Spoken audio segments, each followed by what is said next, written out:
आज वीरान अपना घर देखा तो कई बार झांक कर देखा। पाँव टूटे हुए नजर आए, एक ठहरा हुआ सफ़र देखा। मिट्टी में मिल गए कई सपने, आज हमने वो मंजर देखा। दुष्यंत कुमार की ये पंक्तियाँ वर्तमान परिप्रेक्ष्य में हमारे देश की स्थिति को बयां करती है। जोहार, नमस्कार। मैं मनीष कुमार राणा, मूल रूप से झारखंड के हजारीबाग ज़िले का निवासी। अभी वर्तमान में मैं मारवाड़ी महाविद्यालय रांची झारखंड से स्नातक की शिक्षा ग्रहण कर रहा हूँ।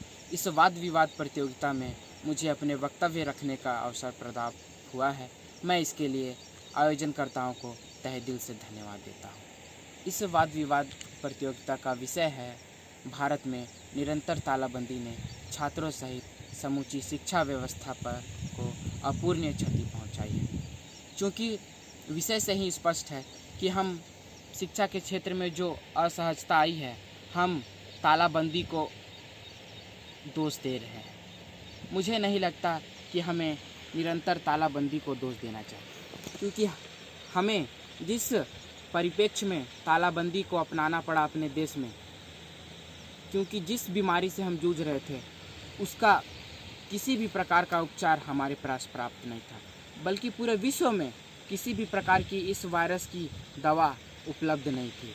पूरे विश्व ने इस वैश्विक महामारी से बचने के लिए तालाबंदी का ही सहारा लिया।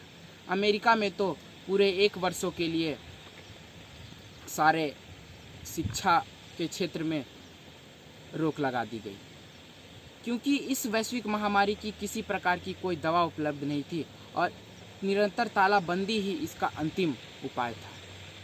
मैं मानता हूँ कि निरंतर तालाबंदी से हमारी जो शिक्षा व्यवस्था है उसको बहुत ही बड़ी क्षति पहुँची है, लेकिन इस क्षति को हम पूर्ण कर सकते हैं।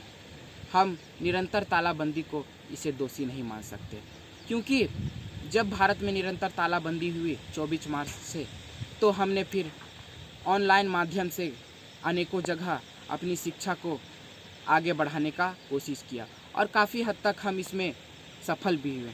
क्योंकि हम ऐसी परिस्थिति के लिए पहले से सहज नहीं थे, तो हमें कई प्रकार की चुनौतियों का सामना करना पड़ा है।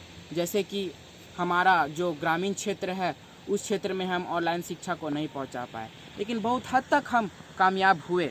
अपनी जो इस असहजता का माहौल शिक्षा के क्षेत्र में जो हुआ है उसको हम हटाने की कोशिश किए और अनेकों प्रकार से हमने निरंतर शिक्षा के जो क्षेत्र में हमें रुकावटें आई, उस रुकावट को हमने दूर करने का कोशिश किया है। इन्हीं सब वक्तों